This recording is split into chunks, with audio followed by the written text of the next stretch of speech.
guys, and welcome to today's video. Like the title says, I'm going to be walking you guys through my quad focused leg day. I have 2 leg days. I usually like to split them up just because it's easier to focus on them, and I feel like if I do quads, glutes, hamstrings, calves, and everything like that, I feel like I don't get the most out of my legs, and it kind of just becomes a little bit too much, and I like to split them up. So this is the quad day that legitimately put 2 inches onto my legs.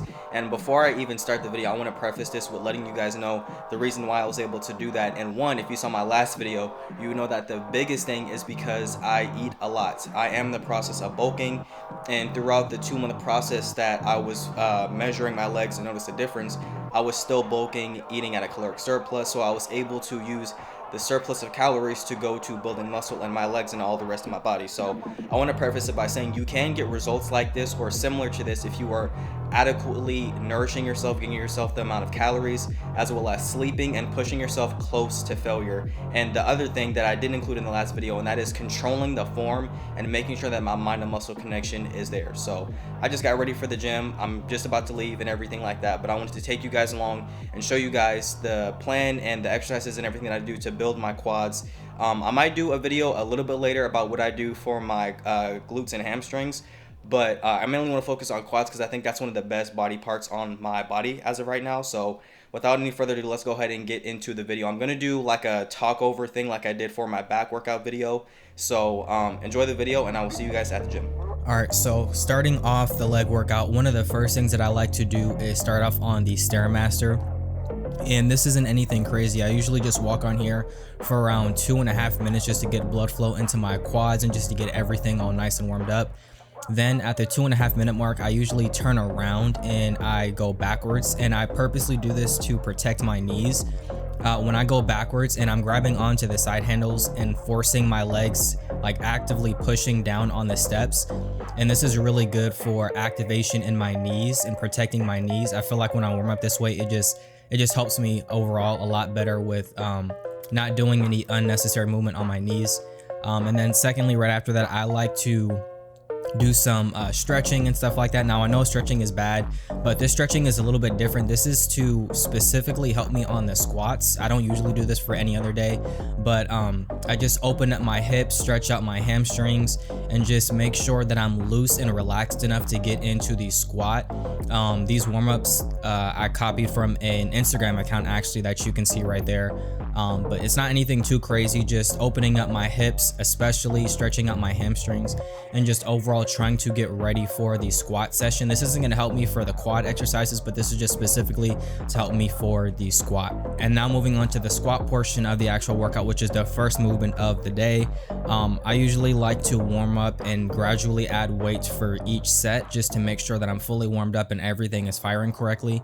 So before this set, I was actually warming up with just a bar, but I only recorded the 135 set right here. So I'm just making sure that my back is straight, that I'm going down low enough and everything like that. But guys, I'm just gonna tell you right now, it is not super important for you to go as low as possible on the squat. As long as you are hitting parallel and everything is moving nicely, that is perfectly fine. You don't need to force yourself or try to do a bunch of exercises to make sure that you're getting your butt to the grass. I'm not gonna say the actual term, but as long as you are going to parallel, it is perfectly fine. Honestly, my squat isn't perfect, and it even took me a long time to really get it like this, but just make sure that you are going to parallel. You're keeping your back straight, not having any unnecessary caving in of the knees and stuff like that, and you should be fine. But I'm warming up, adding 20 pounds each set, and I usually go up to around 225-ish, maybe 275 if I'm feeling really good.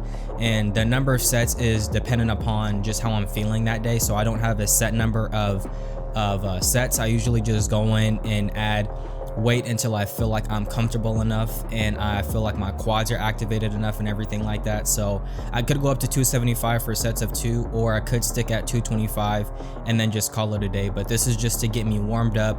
Like I said, nothing too crazy. Go to parallel, make sure that your back isn't bending, that you're not having butt wink, and just different things like that, and you should be good to go.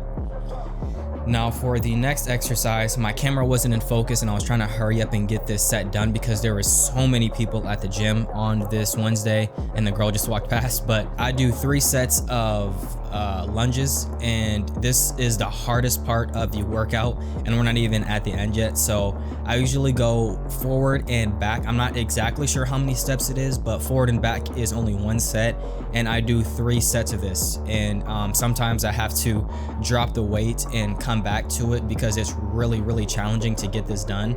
And I wasn't even gonna do 45s, and since there were so many people at the gym, I was either gonna have to go down to 35s or go up to 45s because someone already had the 40s.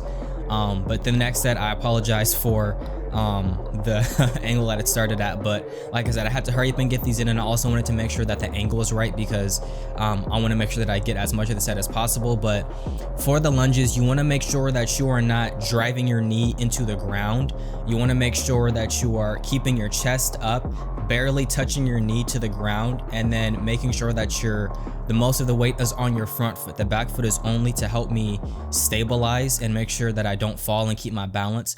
But you want to make sure that your chest is up, you're touching your knee to the ground and coming right back up, and you're just taking regular steps. You don't need to do exaggerated steps or anything like that. Just make sure that you're shoulder width apart with the weights, touching your knee to the ground, and then making sure that most of your weight is on your front foot and you are actively taking regular steps and everything like that. And we're only doing 3 sets of that.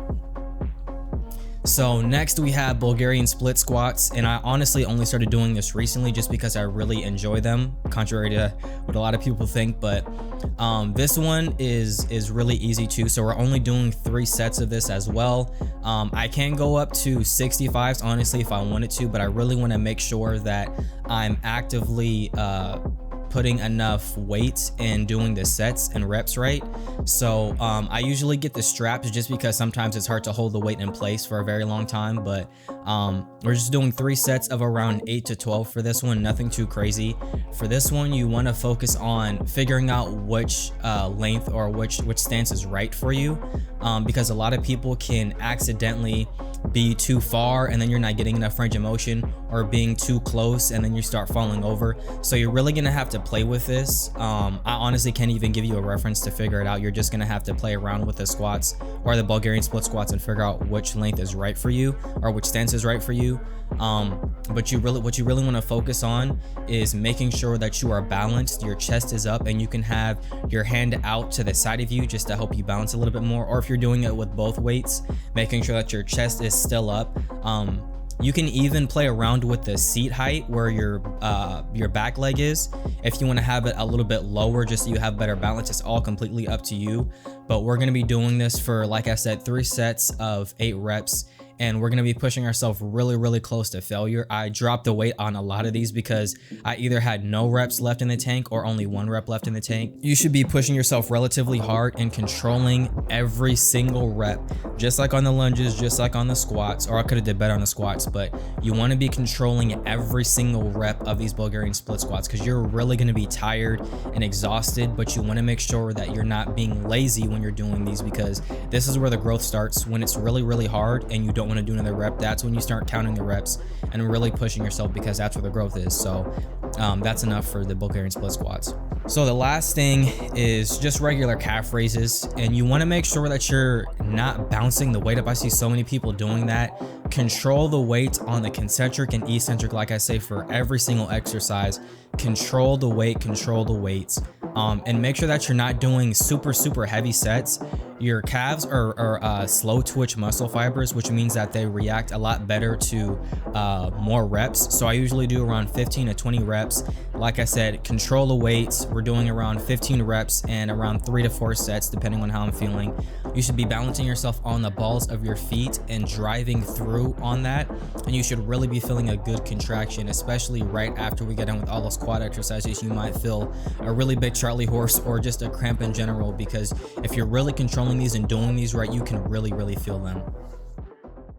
Thank you guys for watching today's video. Make sure you hit that subscribe button if you like today's video, because next week I'm going to be taking you guys through a part 2 of my leg workout, which is the glute and hamstring focused leg workout. If I didn't mention it already, I like to split my leg days up into 2 days. So Wednesday is today, which is the quad focused leg day.